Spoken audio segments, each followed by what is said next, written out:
Va être bon, c'est parti.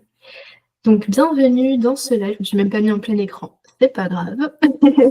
Alors le live du jour du coup c'est sur comment cultiver le changement. Alors j'ai dû rétrécir le titre parce que ça ne rentrait pas sur ma slide, mais on va parler de comment cultiver le changement dans son business pour mieux s'épanouir. Et donc c'est un atelier qui va être animé par Adriana Aldana Siciliano qui est avec nous aujourd'hui et qui se présentera juste après. Moi je vais juste faire un petit rappel avant de lui laisser la parole. Sur qui je suis et qu'est-ce que c'est le Club des perfectionnistes. Donc moi, je suis Floriane François, consultante marketing depuis 2021 et perfectionniste et fière de l'être. Et j'ai lancé le club en début d'année avec 3 objectifs.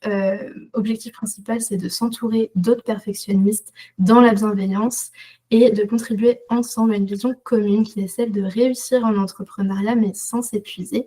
Et donc pour ça, on se retrouve sur Discord avec un live par semaine pour se soutenir, s'entraider. Et puis, sur Discord en facultatif depuis quelques temps, maintenant ça va être inscription par email et vous recevrez le lien des lives par email. Donc voilà, c'est tout bon pour moi et donc je vais laisser la parole à Adriana qui anime ce live aujourd'hui. Merci beaucoup Floriane. Je suis très heureuse aujourd'hui d'être parmi vous pour aborder la culture du changement. Alors, je vais vous présenter mon support en plein écran. Est-ce que vous le visualisez bien en plein écran? C'est tout bon. Alors, je vais recommencer parce que du coup, hop, en plein écran, là. Parfait. Alors, la culture du changement aujourd'hui, ce que je vous propose, c'est déjà qu'on puisse aborder qu'est-ce que le changement et quel est son impact finalement dans notre business et comme dans la vie à plusieurs niveaux. Et pour cela, les objectifs aujourd'hui, c'est que déjà que vous puissiez vous inspirer à adopter une posture plus proactive, c'est-à-dire avoir un sens de l'anticipation, presque avoir un radar, le radar du changement et finalement de pouvoir presque mieux surfer sur la vague face au changement. Ce que je vous propose aussi, c'est de stimuler l'intelligence collective, qu'on puisse échanger ensemble, que vous puissiez avoir des idées, des inspirations en fonction de nos partages respectifs. Et ce que je vous propose aussi, c'est un petit atelier pratique pour que vous puissiez être outillés pour identifier et saisir les nouvelles opportunités dans votre quotidien. Donc, c'est un atelier qui va durer à peu près 15 minutes et vous aurez ensuite le déroulement si vous voulez le reproduire dans votre quotidien. Dès que vous sentez que quelque chose bloque ou devient un peu inconfortable, dès que le changement arrive, de façon à pouvoir avoir une clarté immédiate sur votre situation et sur les solutions qui s'offrent à vous pour pouvoir mieux avancer dans le changement. Et en tout cas, l'idée déjà, c'est qu'on puisse renforcer la confiance en soi et encourager aussi la réflexion collective. Et en tout cas, ce que je vous propose aujourd'hui, c'est de favoriser le partage d'expériences dans un espace bienveillant, sécurisé, où chacune est libre de partager ce qu'elle souhaite ou pas. Et avant toute chose, pour celles qui ne me connaissent pas, Apolline, nous nous connaissons, je suis Adriana Aldana Siciliano. Au quotidien, alors j'ai plusieurs casquettes. Principalement, je suis praticienne en art-thérapie moderne et en coaching comportemental. J'ai aussi une casquette de créatrice de contenu. C'est ce qui m'a amenée à l'entrepreneuriat en 2021, où à l'époque, j'aidais les entreprises à être visibles sur le web grâce à la rédaction web SEO, le copywriting et l'art de vendre, qui est l'art de vendre avec les mots. Et chemin faisant, j'avais cette ambition de transmettre mon énergie positive différemment. Et il y a une conviction puissante aujourd'hui qui me porte, c'est que je crois que là où l'énergie positive circule, les forces humaines se rencontrent et c'est ce qui m'a amené à l'art-thérapie et au coaching de vie en plus du coaching professionnel. Ce que je vous propose à présent, c'est un petit icebreaker pour que nous puissions faire connaissance. Je vais vous proposer de vous donner la parole à tour de rôle, que vous puissiez nous partager quelques mots à propos de vous et nous dire quel est le personnage sur le visuel qui vous représente le plus aujourd'hui. Apolline, la parole est à toi. Attends, je suis en train de regarder. mais écoute, je suis partagée entre celui qui est avec son petit ballon là au-dessus et puis celui qui fait la teuf en bas avec un petit serpent. Ouais, Spontanément qui t'attire le plus. Ouais. C'est ceux qui sont plus représentatifs. Assez vibe optimiste là et positive, donc c'est bien. Avec un peu de lâcher prise, donc Nickel. entre les deux, quoi. Entre les deux, mon cœur balance. Ok, c'est super que tu t'autorises justement les deux, c'est parfait. Et est-ce que tu peux nous partager quelques mots à propos de toi? Moi, je gère Loopacom, qui est une entreprise pour la communication des autres entreprises sur les réseaux sociaux, principalement sur LinkedIn et Instagram. Et j'aide, ça dépend de la maturité qui est en face, mais ça peut aller d'une stratégie de contenu jusqu'à la diffusion du contenu rédigé et créé pour le client en question.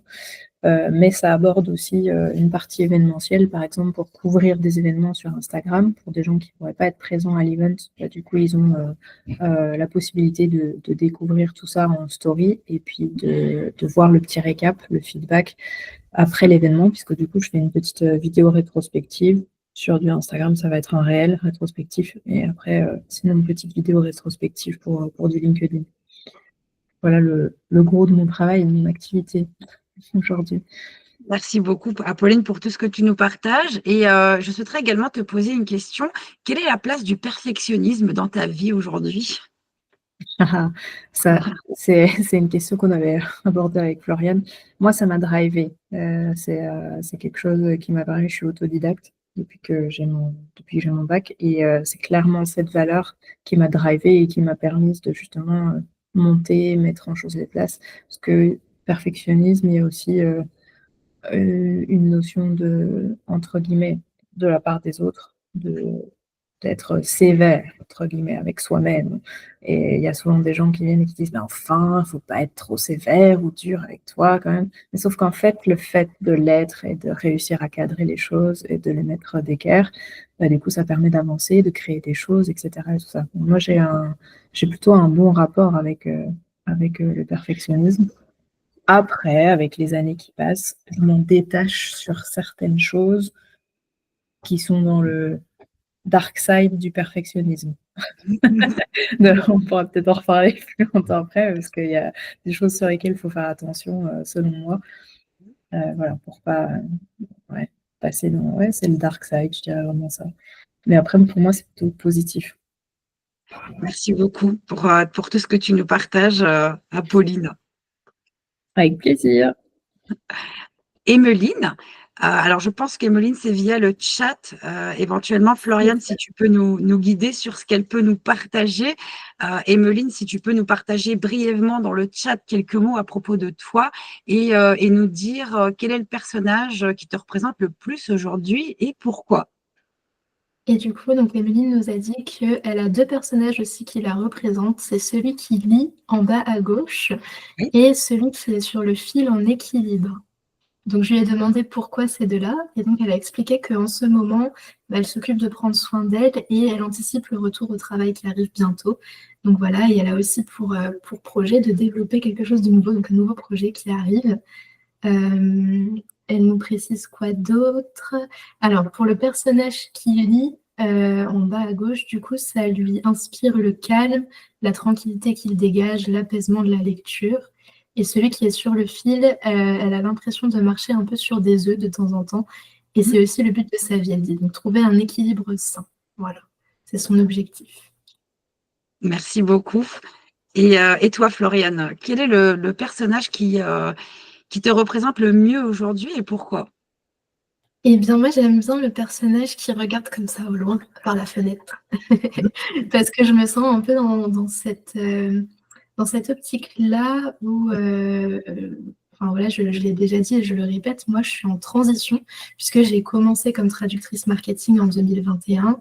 J'ai travaillé sur des stratégies éditoriales, des stratégies de communication et de fil en aiguille, voilà, je m'oriente plus vers le conseil marketing aujourd'hui. Et le club des perfectionnistes, c'est un peu un mélange de mon expertise en marketing, en entrepreneuriat, et en même temps de ce côté perfectionniste que j'ai envie de mettre en avant pour aider les autres. C'est un projet qui se développe, c'est un projet pour lequel j'ai une vision, mais je suis toujours un peu comme ça, en train de chercher où est-ce qu'elle est. Je vais là-bas, est-ce que c'est bien la bonne direction? Donc ça, il n'y a que le temps qui nous le dira, les tests et puis et les itérations. Donc voilà, moi je dirais ce petit bonhomme-là. Et les retours également. Ouais. Et je peux laisser la parole à Robin si tu veux aussi. C'est exactement ce que j'allais proposer. On te voit sur la caméra. Bonjour. Bonjour Robin. Alors, je sais pas si on m'entend bien. Oui. Parfait. Alors moi, mon petit personnage, ce serait celui qui fait coucou, qui est assis sur le rebord en haut de la petite maison.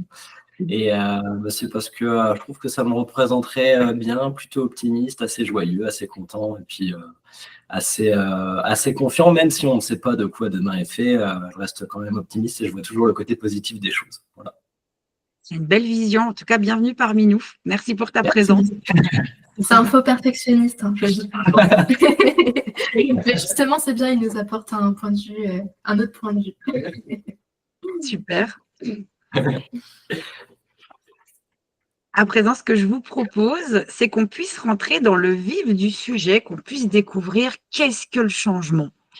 Eh bien, en quelques mots, le changement, c'est une action, soit d'un objet qui se modifie ou le passage d'un état à un autre sur le plan comportemental. En fait, c'est vraiment un processus durant lequel on peut avoir de nouvelles idées, des croyances, des comportements qui émergent, qui viennent remplacer les anciens schémas, nos anciennes manières de fonctionner, alors par choix ou simplement par effet de la vie. Par exemple, quand une activité, on a un client par exemple depuis X temps et on a nos automatismes, nos habitudes qui sont en place, du jour au lendemain, ça s'arrête, pim, plus de repères, on repart sur quelque chose de nouveau et c'est retravailler sur les comportements, sur les croyances, sur plein de choses.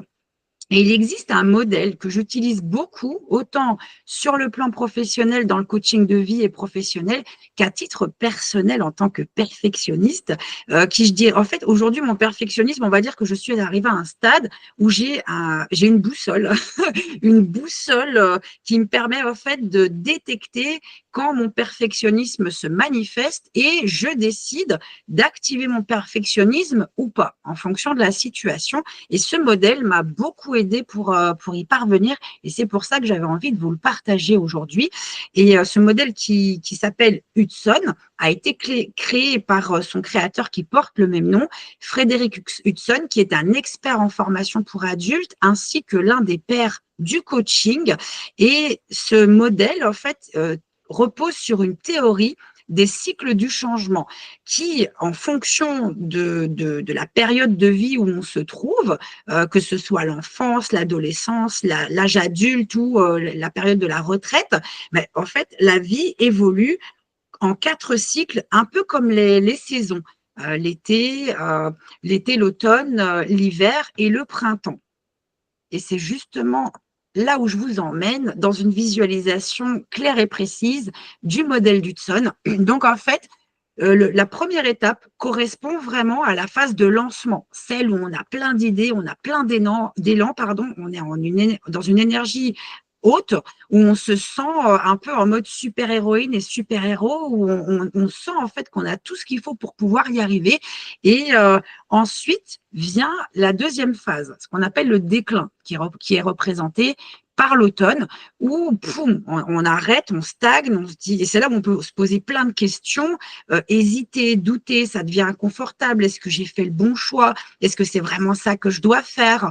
Et très souvent, il y a 2 solutions dans cette situation quand on est dans le déclin. Soit on enclenche, on va dire, un passage à nouveau vers la phase de lancement, donc c'est possible dans la vie. Il y a des personnes qui sont régulièrement, je ne vais pas dire constamment parce que je ferai une généralisation, mais il y a des personnes qui sont en capacité d'être dans une phase de lancement, être dans le déclin, sentir que là, du coup, ils perdent un petit peu pied et poum, ils se remettent en mouvement pour tourner dans une phase de lancement et de déclin sur le plan pro, par exemple, ou perso, voire les deux.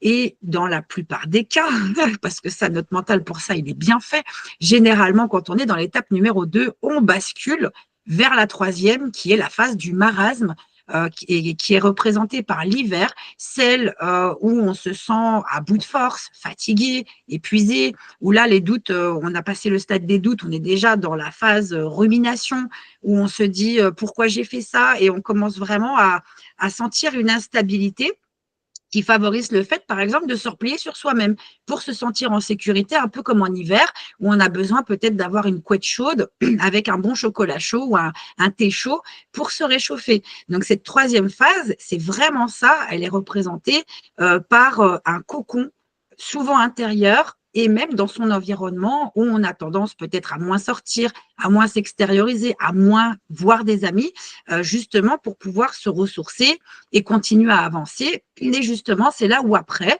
quand on avance, on arrive dans la phase du renouveau, un petit peu comme le printemps, quand les fleurs deviennent des bourgeons et après des fruits, etc., où poum, ça revient, l'énergie repart.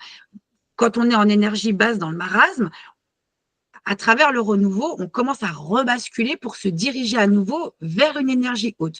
Et le modèle d'Hudson, ce qui est quand même assez paradoxal, c'est qu'il y a des personnes qui passent leur vie à tourner dedans, du lancement au déclin, du déclin au marasme, du marasme au renouveau, etc., et qui vont, comme je l'évoquais, tourner en boucle entre le lancement et le déclin.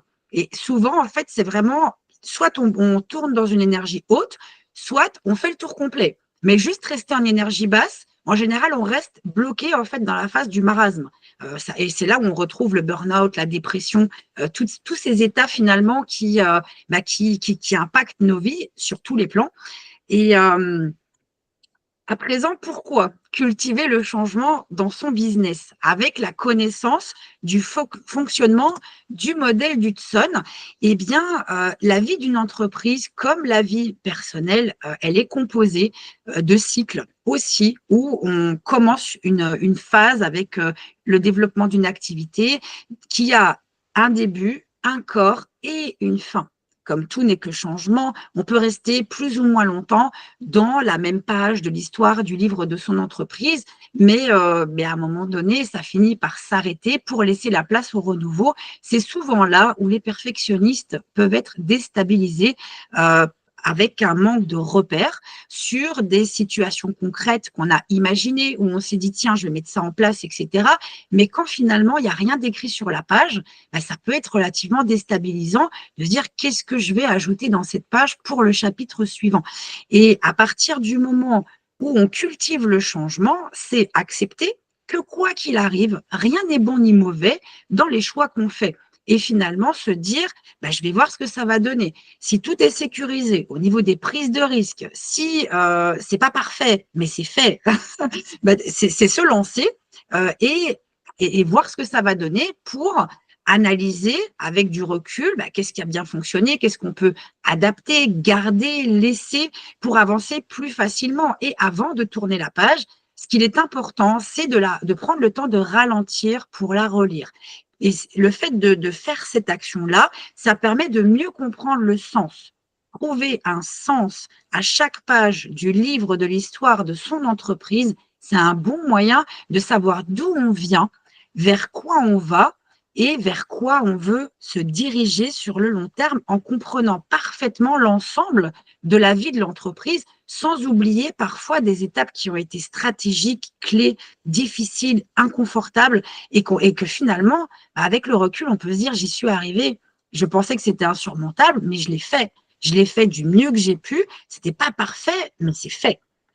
Et en fin de cycle, ce qui est très important aussi, c'est d'avoir conscience qu'il y a une prise de décision à faire avec soi, en tant que chef d'entreprise, avec ses équipes quand il y a des personnes autour de soi ou des partenaires, et sur l'environnement général de l'entreprise. C'est ce qui permet aussi d'avancer plus facilement et de façon durable dans les meilleures conditions. Ce que je vous propose à présent, tout d'abord, j'aimerais vous demander, est-ce qu'il y a des questions par rapport au modèle d'Hudson auxquelles vous souhaiteriez que je réponde avant de vous lancer dans un atelier pratique? Est-ce que tu pourrais redire la différence entre la phase de déclin et le marasme? Si j'ai bien compris, le marasme, c'est vraiment plus, t'es un peu dans un état d'affaiblissement moral Alors que le déclin, tu es quand même plutôt prêt pour repartir, c'est ça? Disons que le déclin, c'est la démotivation, c'est le doute, c'est l'incertitude, c'est l'instabilité, on va dire. Le lancement, c'est fou, tout est clair, la vision est dégagée, tous les voyants sont au vert, on y va, on ne se pose pas de questions. Le déclin, c'est le bouton stop. C'est le bouton stop Ouais, où on c'est se juste dit avant de... Ok. exactement, c'est ça, c'est vraiment le bouton stop où on hésite, où on doute. Et après, deux choix. Soit on repart dans une énergie positive en se disant j'y vais, on verra bien. Et sinon, le déclin, quand on bascule dans le marasme, c'est là où on a les ruminations, les pensées négatives, l'arrêt total, on va dire. C'est vraiment l'arrêt total sur soi, dans son activité. Et quand je dis dans son activité, ça ne veut pas dire qu'on ne fait plus rien. C'est là où on procrastine beaucoup. En fait, le marasme, c'est là où on va procrastiner sans savoir pourquoi. On va donner de l'importance à des actions qui n'ont pas tant d'importance que ça, mais c'est juste une façon de contourner le problème, finalement. Ouais, non, ça me parle. En fait, j'ai essayé de rattacher ça à mon expérience personnelle. Mais bon, je ne vais pas m'étaler. Je te laisse la parole pour la suite, du coup. Mais c'est plus clair, merci. Tant pis, mais tu ne t'étales absolument pas, et c'est justement là où n'hésite pas à garder ce que tu ressens par rapport par rapport au modèle d'Hudson. Ça pourra être précieux pour les partages à venir si tu le souhaites. Carrément. Ce que je vous propose à présent, c'est d'avoir devant vous un bout de papier, donc une feuille avec un stylo. C'est les deux seules choses dont vous avez besoin pour cet atelier pratique. Est-ce que tout le monde a bien ça devant soi? C'est OK pour Yes. nous. Super. Pour Emeline aussi? Alors, elle avait mis tout est OK pour moi. Oui, c'est bon. Elle a mis le petit pouce. Et pour toi aussi, Apolline? Yes. Alors, c'est parti. Ce que je vous propose, c'est de réfléchir sur votre situation que vous vivez actuellement. Et la première étape, c'est une écriture libre autour du mot changement.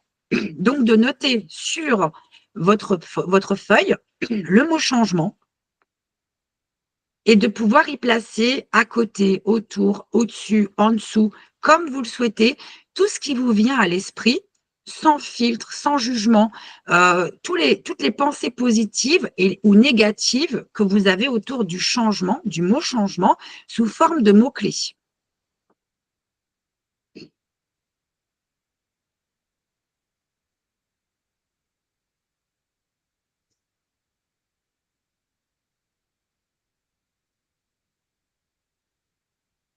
Donc l'idée, c'est vraiment de pouvoir partager les mots qui vous viennent spontanément, sans chercher le bon mot, etc. C'est juste qu'est-ce qui vous vient, là, maintenant, tout de suite, sans réfléchir, autour du mot changement.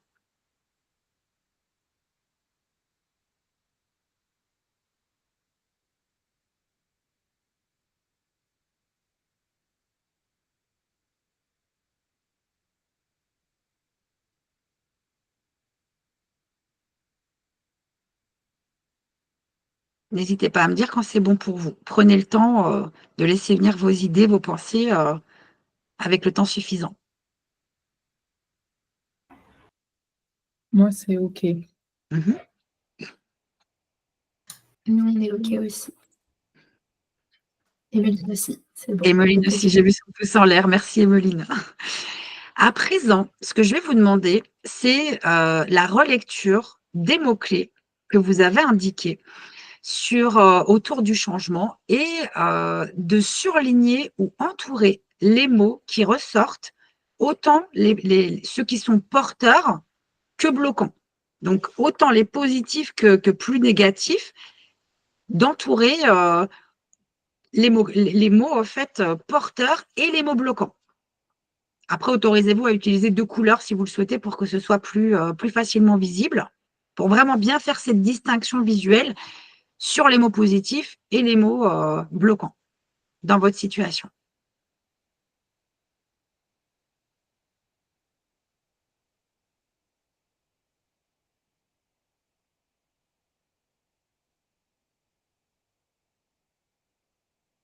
Merci, Emeline.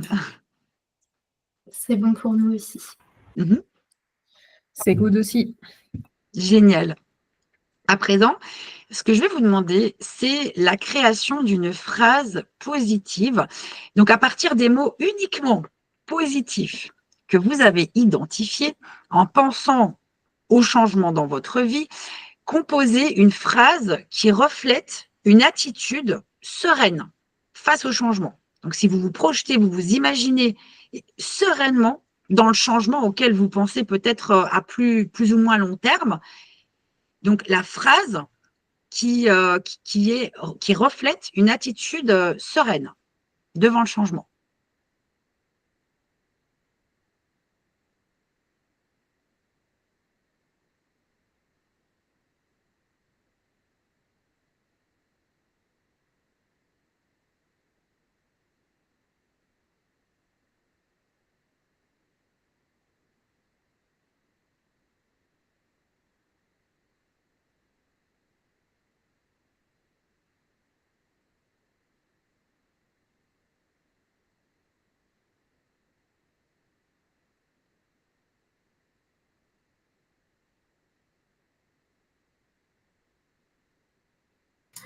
C'est bon pour nous. Super. C'est OK aussi. Génial. Maintenant, ce que je vous propose, et libre à vous de faire cette 4e étape ou pas, il y a une partie de l'étape qui est très importante et qui est vraiment personnelle à votre création de phrases positives. La seconde, elle est optionnelle en fonction de ce que vous souhaitez. La première, cette dernière étape, il y a donc l'engagement. C'est vraiment l'engagement sur la phrase que vous avez notée pour qui détermine un petit engagement concret que vous pourriez mettre en place rapidement dans votre quotidien. Peut-être que vous l'avez noté. Est-ce que tu peux réexpliquer, Adriana? Oui. Donc, dans cette 4e étape, le but, c'est la phase de l'engagement. Donc, par rapport à ce que vous avez noté, l'idée, c'est que vous puissiez partager cette phrase pour ceux et celles qui le souhaitent aux autres participantes et participants et noter un petit engagement concret sur lequel vous pouvez vous engager rapidement.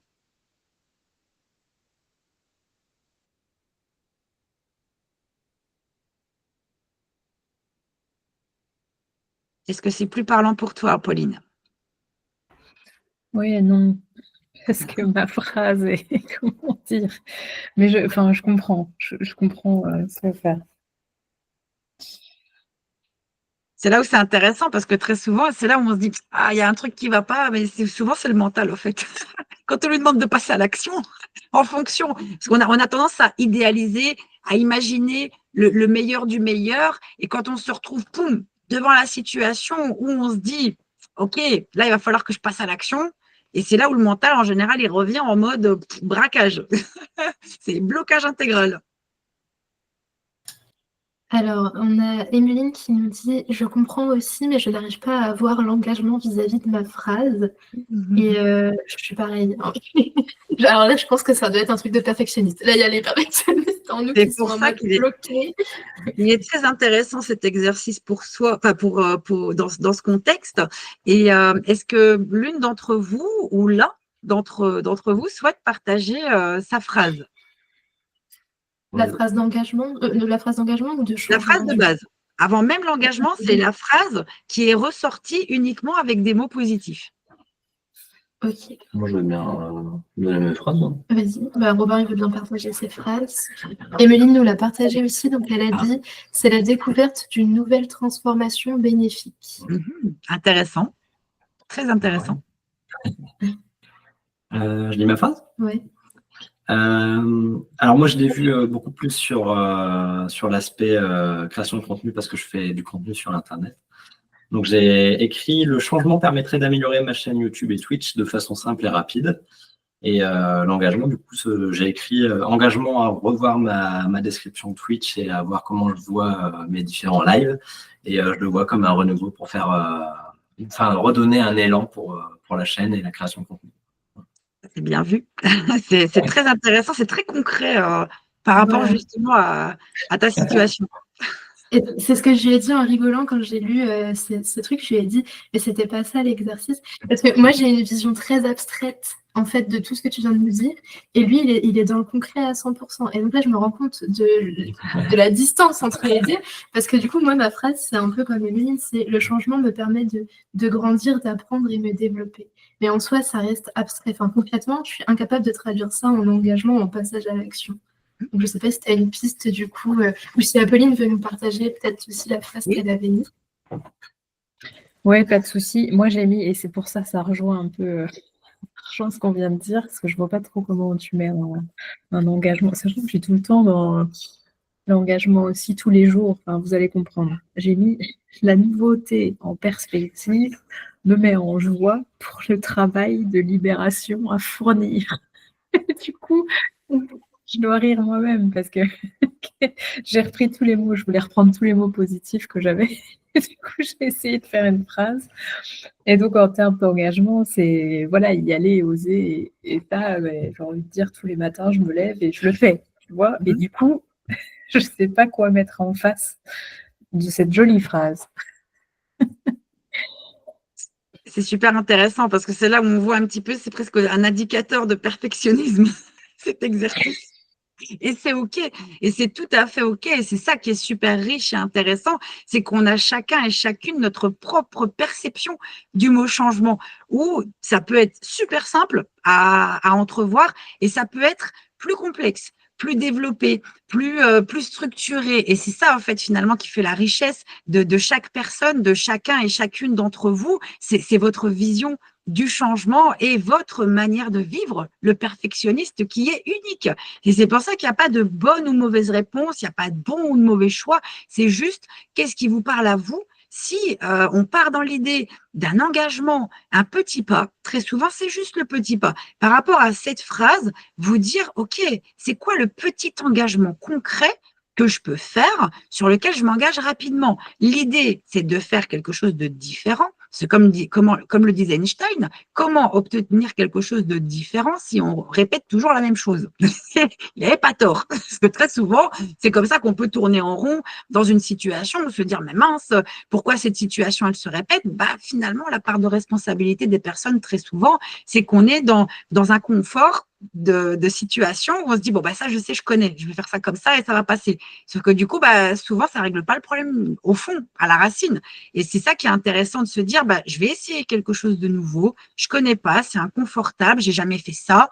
Mais le mental, en fait, lui, c'est pas notre ennemi, même s'il peut être notre pire ennemi. En fait, lui, il a besoin d'une seule chose pour avancer, pour vous suivre. C'est vraiment ça, en fait, parce que le mental, c'est bien de l'imaginer presque comme un petit peu la tour de contrôle, j'ai envie de dire. Moi, je pense souvent au dessin animé, vice-versa.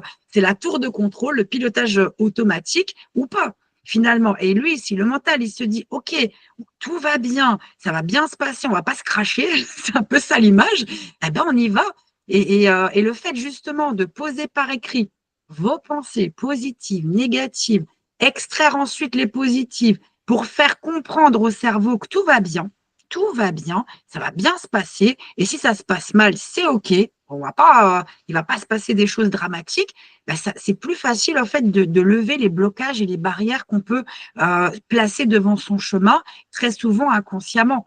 Moi, par exemple, pour vous partager une brève partie de mon expérience, avant d'être alignée avec mon perfectionnisme, moi, j'étais assise sur une chaise mentale. Je suis restée assise sur ma chaise mentale pendant plus de 6 mois, sans savoir que j'étais sur cette chaise mentale, où je pensais que je faisais plein de choses. Et finalement, quand ça devenait trop concret, bah, je faisais un petit peu, je faisais la petite fuite, en fait, pour pas aller finalement là où j'avais envie d'aller. Et à un moment donné, je me suis dit, OK, est-ce que je vais rester spectatrice de ma vie professionnelle ou est-ce que je vais aller déjà devant la scène? Je me suis dit, bon, déjà, je m'approche de la scène à tâtons, on voit ce que ça donne. Et puis finalement, je me suis dit, bon, bah, je vais faire un petit pas. Et encore une marche, jusqu'au moment où je me suis retrouvée sur la scène. Et finalement, ça l'a fait. Et ce qui est le plus génial dans l'histoire, c'est que j'ai pris beaucoup de plaisir à le faire. Et je me suis dit, bah voilà, finalement, c'est pas grave si je suis restée autant de temps sur la chaise mentale, je vais pas me lamenter de me dire j'ai perdu 6 mois. Parce que pendant ces 6 mois, j'ai vécu plein de choses qui m'ont permis justement de travailler sur ma confiance en soi, sur certaines choses qui sont nouvelles dans ma vie. Et c'était nécessaire aussi pour que je puisse être rassurée par rapport à ces changements. Et maintenant, c'est parti, quoi. C'est parti et j'arrête de me raconter des histoires qui me limitent. Parce qu'en fait, c'est moi-même qui me les raconte, il n'y a personne d'autre qui me les raconte. Qu'est-ce que vous en dites? Moi, ça me parle dans le sens où, en fait, je me rends compte que j'ai déjà démarré un changement Mmh. et qui se poursuit. Par rapport à ce que tu as dit, c'est que je pense que j'ai beaucoup cherché à me développer donc, dans mon activité hein, depuis le début. Donc j'ai été traductrice marketing et j'avais déjà cherché à lancer une communauté il y a quelques années, qui était d'abord une communauté pour les traductrices spécialisées en cosmétique. Et c'est un projet sur lequel j'ai énormément réfléchi. Et c'est là qu'on voit mon perfectionnisme en action. C'est un projet sur lequel j'ai beaucoup travaillé en background. Donc en fait, moi, j'avais une stratégie hyper claire, je passais du temps à peaufiner des détails et tout. Et au moment de le mettre en action, ce projet, je l'ai mis. Et je pense que j'ai vite pris peur inconsciemment de voir les gens arriver, de voir que finalement, c'est un projet qui prenait vie et qui marchait plutôt bien. Et j'ai pas réussi à tenir dans le temps. Parce que je pense que ce changement-là, à ce moment-là de ma vie, m'a fait vraiment peur et mon perfectionnisme n'a pas aimé ne pas avoir le contrôle en fait sur ce qui se passait. Et je pense que c'est ce qui a expliqué le déclin. Alors aujourd'hui, la communauté des traductrices existe toujours. Il y a Jeanne qui d'ailleurs a rejoint le club des perfectionnistes qui faisait partie de cette communauté-là et qui m'a dit Floriane, aujourd'hui ta communauté des traductrices, elle est en état de mort cérébrale. Donc j'essaie j'accepte cette information. Et aujourd'hui, je suis pas. En fait, c'est pour ça que ça me fait vraiment écho dans le sens où aujourd'hui, je suis plus du tout dans le même état d'esprit parce que entre temps, j'ai eu ce moment que tu expliquais avec le cercle de Swan de pause et de recentrage où je me suis dit mais pourquoi je suis comme ça? Et en fait, l'année dernière, j'ai lu énormément de livres sur le perfectionnisme pour essayer de comprendre comment je réfléchissais, pourquoi ça déclenchait certaines actions, pas d'autres. Et du coup, j'ai fait un gros travail sur moi-même. Et donc là, cette année, pour moi, c'est une année de changement avec beaucoup de nouveaux projets. Et je me rends compte que j'accepte plus facilement le changement. En tout cas, je suis moins dure avec moi-même dans le sens où je sais qu'il faut que je teste des trucs que j'itère et que je vois. Et donc, j'ai un peu moins peur de passer à l'action qu'avant. Donc voilà, pour le partage de l'expérience personnelle. Je ne sais pas si quelqu'un veut rebondir ou partager quelque chose. Ah, il y a Emeline qui a partagé. Oui. Emeline nous a dit « Ça me parle beaucoup et je me reconnais aussi dans ce que Floriane dit. J'ai déjà entamé un changement dans lequel je mets en place des actions presque chaque mois dès que possible et je continue car c'est finalement dans l'action que tout se perd. Ça fait un moment aussi que je suis dans tout ça. » Voilà. Bravo, Emeline. Et pour Apolline, toi, tu veux ajouter? Oui, moi j'écoutais aussi et j'ai plutôt, je rebondis sur ce que tu disais sur Einstein juste avant, bien avant, mais qui parle aussi parce que on est parfois tenté, enfin on reste dans les schémas qu'on a, un peu comme tu parlais de la chaise sur laquelle on reste comme ça pendant des mois et tu restes dessus, et puis à un moment donné, je sais pas pourquoi ça pop, et du coup oui, en fait, c'est évident. Si je reste sur ce cercle et si je reste à continuer à faire les mêmes choses, ça donnera toujours la même chose. Donc, à un moment donné, passer au changement, justement, et oser juste faire le pas, en fait. C'est logique, mais bon, dans la situation dans laquelle on peut se trouver, ça paraît pas toujours logique. C'est confortable aussi de rester dans son truc et voilà, et de pas penser autrement, surtout qu'après, il y a les actions à prendre derrière. Donc, du coup, tu sais que ça va être inconfortable, tu sais que, enfin, bon, bref. Donc, non, je suis en phase avec ce que vous dites. Je suis d'accord avec toi, Pauline, totalement, sachant qu'en plus, moi, juste pour imaginer ma chaise mentale, en fait, c'était pas la petite chaise en bois dur. Non, non, on était sur le fauteuil en velours avec les accoudoirs, avec le petit coussinet bien moelleux, moulé limite à mon corps, j'ai envie de dire. C'était vraiment la chaise hyper confortable, hein. Celle où, en général, quand on est dedans, on peut même dormir dedans. Donc, mais ce qui est important, c'est que finalement, même si on reste sur une chaise mentale ou toute autre représentation, peu importe, si on reste bloqué, le tout, c'est qu'à ce moment-là, on soit OK avec ça. Parce que très souvent, les personnes, quand elles sont bloquées, j'aime beaucoup le commentaire d'Apolline Le Hamac pour Adriana, pardon, Mais ce qui est important, c'est que même si à un moment donné, on est bloqué, bah c'est OK parce que ça fait partie de la vie. On n'est pas parfait, justement. On n'est pas des robots. On est humain. On a des sentiments. On a un mental. On a un cœur. Alors déjà, les deux, en général, pour communiquer ensemble, c'est un vrai dilemme parce qu'il y en a un qui est plus dans la sagesse, l'autre qui est dans le contrôle total et intégral en mode pilotage automatique. Donc, à partir du moment où on sent qu'on est bloqué, c'est juste comprendre pourquoi on est bloqué et surtout se demander comment on se sent en étant bloqué. C'est des personnes qui sont bloquées, qui en ont conscience et qui disent, bon, allez, c'est bon, je fais une pause là, une semaine, 15 jours, le temps que je réfléchisse, que je cogite, et après, je redémarre. Et en fait, elles passent justement du marasme, clac, au renouveau et du renouveau à l'élan, parce qu'elles ont conscience de ça. C'est quand on n'a pas conscience, ou alors qu'on ne veut pas avoir conscience. Très souvent, c'est ça aussi, où on se dit, on préfère contourner parce que c'est trop inconfortable, on n'a pas trop envie de ruminer, c'est pas le moment, les vacances arrivent, on essaye presque de contourner pour pouvoir mieux résister à ce qui arrive. Mais le truc, c'est que ce qui arrive, il ne va pas s'arrêter d'arriver. C'est ça. Et quand on se dit, avoir conscience que, OK, je décide de réfléchir, je décide de trouver une solution, je décide de procrastiner, mais pendant un temps établi, bah, du coup, après, poum, derrière, qu'est-ce que je mets en action? Qu'est-ce que je comprends de ce besoin et qu'est-ce que je fais derrière? Et d'ailleurs, l'exercice, j'ai volontairement attendu de vous partager la slide de façon, et c'est peut-être ça aussi qui était inconfortable, mais c'était volontaire de ma part et je vais vous dire pourquoi. Parce que si je vous avais partagé les 5 étapes d'un coup, bah, le regard, en fait, il a tendance à vouloir comprendre direct. Donc, il va faire étape 1, 2, 3, 4. Et du coup, en fait, finalement, bah, on va s'auto-spoiler le principe de l'exercice. Et c'est pour ça que j'avais vraiment à cœur de vous partager chacune des étapes pour que le mental et le cerveau, il n'ait pas le temps d'anticiper. Et que c'est finalement ce qui vient intuitivement qui émerge à travers cette phrase positive et cet engagement. Et s'il n'y a pas d'engagement qui ressort de cette phrase, c'est OK. C'est OK aussi. Parce que du coup, ça peut vouloir dire que, OK, vous avez une vision très large de ce que vous souhaitez, enfin, l'attitude que vous souhaitez avoir, l'attitude sereine face au changement. Et que s'il n'y a pas d'engagement concret, bah, c'est que soit c'est pas le moment, soit c'est… Mais c'est OK. Quoi qu'il arrive, c'est OK. Et est-ce que avec ces apports supplémentaires, ça vous apporte un peu plus de clarté pour vous sur un engagement concret éventuel à mettre en place rapidement? Apolline et Emeline. Moi, je reste sur la deuxième partie que tu as dit, j'ai pas vraiment une action en particulier sur la phrase que j'ai dite, mais par contre, enfin oui, c'est tous les jours. C'est toujours se mettre en action, c'est tous les jours. S'il y a une décision à prendre, ce serait de se dire tous les jours, je prends une minute pour justement me mettre en action par rapport à ça. Pas juste sur une, mais voilà, en global. Et pas oui. rester dans le hamac. Bien que ce soit bientôt les vacances. Du soleil en plus, c'est confortable. Bon, après, s'il pleut, c'est autre chose, mais Exactement, exactement. Ce serait plutôt ça.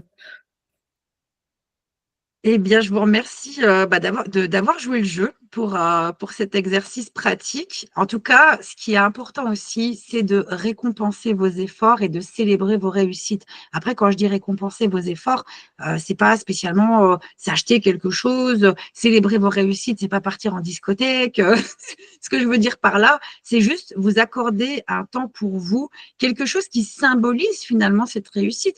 Il y a certaines personnes, ça peut simplement être de se dire, waouh, j'ai réussi à faire ça, je vais m'accorder une pause dans l'après-midi de 15 minutes et je vais partir à l'extérieur, je vais faire ça. C'est déjà une façon pour ces personnes qui ont rarement le temps de le faire, de récompenser leurs efforts et de célébrer leur réussite. Simplement un moment qui fait du bien. Un moment qui vous sort en fait de votre contexte professionnel ou pas. Après, ça dépend. Ça peut être célébrer aussi la réussite avec des partenaires, avec des personnes avec qui vous collaborez. Mais en tout cas, avoir vraiment cette joie, j'ai envie de dire, dans le cœur et dans votre vie. Parce que plus on est en joie et plus on arrive à voir la vie du bon côté.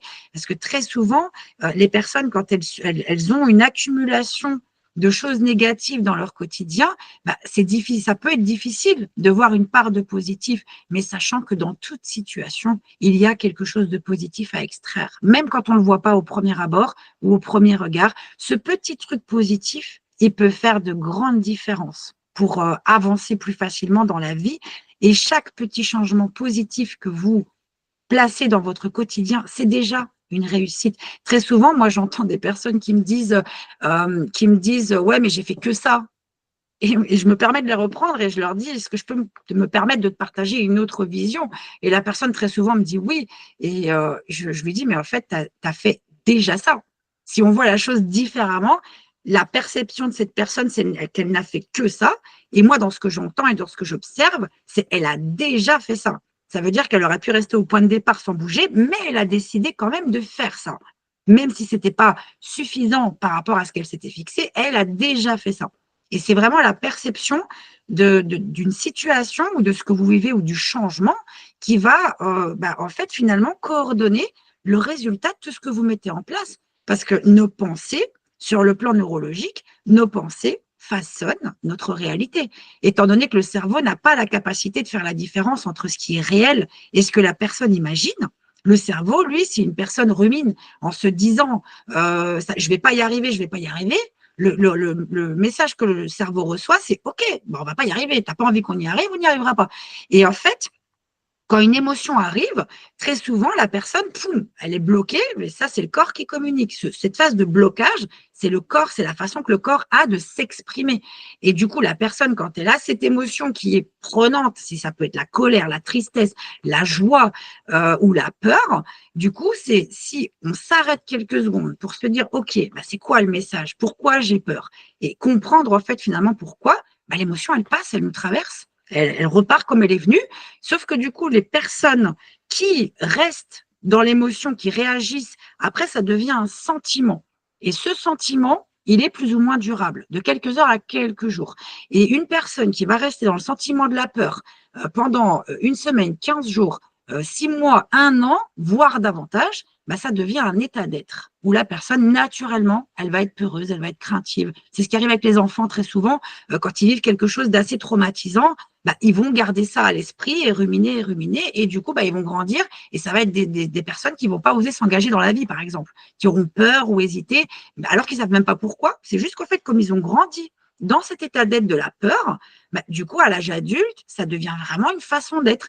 Et c'est pas négatif, dans le sens où si la personne, elle arrive à prendre conscience de ça, c'est possible de faire autrement en créant justement de nouvelles habitudes qui sont très inconfortables, parce que la répétition de toutes les petites actions positives que l'on crée à travers de nouvelles habitudes plus bénéfiques, ça devient après une nouvelle réalité de ce que la personne, elle vit, de nouvelles capacités, de nouveaux possibles, ou ce qui était impossible hier devient possible aujourd'hui. Et c'est vraiment cet état d'esprit qui permet d'avancer plus facilement, quoi qu'il arrive, même quand c'est difficile. Moi, d'ailleurs, en tant que perfectionniste, ça m'a causé très souvent défaut. Le fait d'avoir dans mon quotidien, autant professionnel que personnel, être optimiste, c'est pas toujours un avantage. Moi, on va dire que dans le quotidien, on va dire que le gros point négatif, c'est que des personnes parfois pensent que j'en ai rien à cirer, clairement.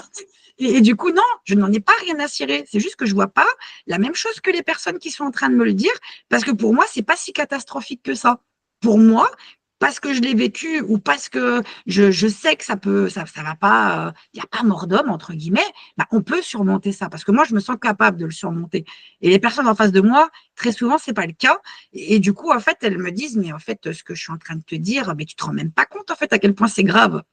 Et c'est là où je me permets de ramener la personne à ses propres pensées, de dire c'est certainement très, très grave pour toi.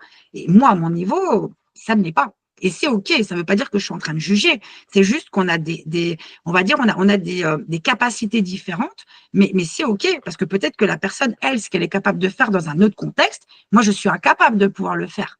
Et c'est là où, justement, chaque personne est unique. On a chacun et chacune nos capacités, notre parcours de vie qui influe aussi, justement, sur ces capacités. Et c'est OK. À partir du moment où on s'autorise à prendre du plaisir, même quand c'est inconfortable, et d'apporter cette petite touche de fun dans ses choix et dans son quotidien, le quotidien, il est tellement plus sympa. Ça devient tellement plus facile d'avancer et en plus de ça, avec le sourire. Eh bien, nous arrivons à présent plus ou moins au terme de ce webinaire. Ce que je souhaitais vous demander, c'est votre retour d'expérience, savoir comment est-ce que vous avez vécu ce webinaire jusqu'à présent. Je vois des pouces en l'air. Merci Robin. Attends, il va parler quand même, il fait la solution de facilité. Non, moi j'ai beaucoup aimé. Et puis moi je vais m'engager, je vais vraiment revoir ma présentation Twitch, tout ça, et puis faire en sorte de revoir un petit peu comment je pourrais relancer ma chaîne Twitch par rapport à ça. Et puis il faut pas avoir peur du changement, c'est ce que je me dis. Et puis comme ça, je vais faire cet après-midi, je serai sûr de l'avoir fait. Oui, c'est vrai. Après, si je peux me permettre, Robin, de rebondir sur ce que tu viens de partager, il ne faut pas avoir peur du changement. Tout ce qui est il faut, je dois, le cerveau déjà il se braque. Il se dit ok, tu crois qu'il faut, mais Ouais. en général le cerveau il pense différemment. En général, quand on se dit il faut que, là on va être plus tendance, on va dire avoir tendance à être sous la contrainte. On se dit, d'accord, il va falloir. Donc là, le plaisir, déjà, c'est plus difficile d'amener du plaisir. Alors que si on se dit, je vais le faire cet après-midi, Oui. plutôt que il faut que, où on va se l'imposer, et là, c'est plus en mode pilotage automatique, le message, il n'est pas le même. Et là, le mental, il est calmé de se dire, bon, d'accord, tu as décidé, on va le faire. Hein. Et en fait, là, poum, en fait, on avance comme si la marée, en fait, la mer est calme, alors que du coup, le il faut, c'est, il y a les vagues, il y a les remous, il y a plein de choses, on va le faire, mais ça va être plus difficile. Qu'est-ce que tu en dis? C'est vrai. Ouais, c'est vrai. Trop bien. Et on a Emeline qui nous dit aussi, en retour d'expérience, elle dit très très intéressant et de belles découvertes pour celles que je ne connaissais pas. Et d'ailleurs, Adriana, tu as dû nous voir rigoler à un moment parce que quand tu as parlé de... c'était quoi l'histoire déjà? Quand on se dit j'ai fait que ça. Alors qu'en fait, on a déjà fait ça. En fait, c'est moi tout craché. Donc, Robin, il commence à rigoler. Du coup, ça m'a fait rire aussi parce que je me suis dit, bon, voilà. Et puis, il y a Emeline qui a commenté, n'est-ce pas, Floriane? Mais moi, je suis toujours. Je le sais. En fait, j'ai des périodes où ça va, mais j'ai des périodes où, quand je sais qu'il faut que j'avance sur un truc, j'ai toujours l'impression que je réfléchis plus vite que les actions que je peux faire. Et ça me stresse parce que je me dis, mais dans ma tête, il faut faire ça, ça, ça, ça, ça. Mais en fait, ça va me prendre 1 mois, 2 mois. Ça peut pas se faire du jour au lendemain. Et pendant cette période, à chaque fois, je dis, j'ai fait que ça. Tu as fait beaucoup. Ouais. Et voilà. Et on en revient à la perception. Et les personnes que j'accompagne, autant sur le coaching de vie professionnel ou l'art-thérapie moderne, très souvent, en fait, c'est ce qui est très beau à observer quand je les accompagne, c'est en fait quand elles prennent conscience de leur capacité et qu'elles prennent conscience de l'histoire qu'elles se racontent et derrière, en fait, ce qu'elles sont capables de mettre en place.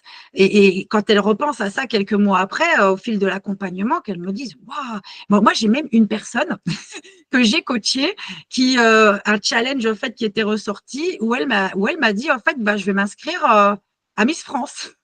Alors que du coup, elle n'est pas sportive, elle était juste au fil, elle allait avoir 30 ans, donc la limite, en fait, elle l'a fait et à la base, elle ne voulait pas spécialement être la première, hein, mais elle a décroché l'écharpe Miss Élégance et sa vie s'est transformée depuis, son activité d'école, son entreprise d'école, tout ça parce qu'elle a décidé un jour, durant une séance de coaching, de s'inscrire à Miss France. Elle a osé. Et c'est vraiment ça, en fait, qui fait la différence dans la vie des personnes, finalement.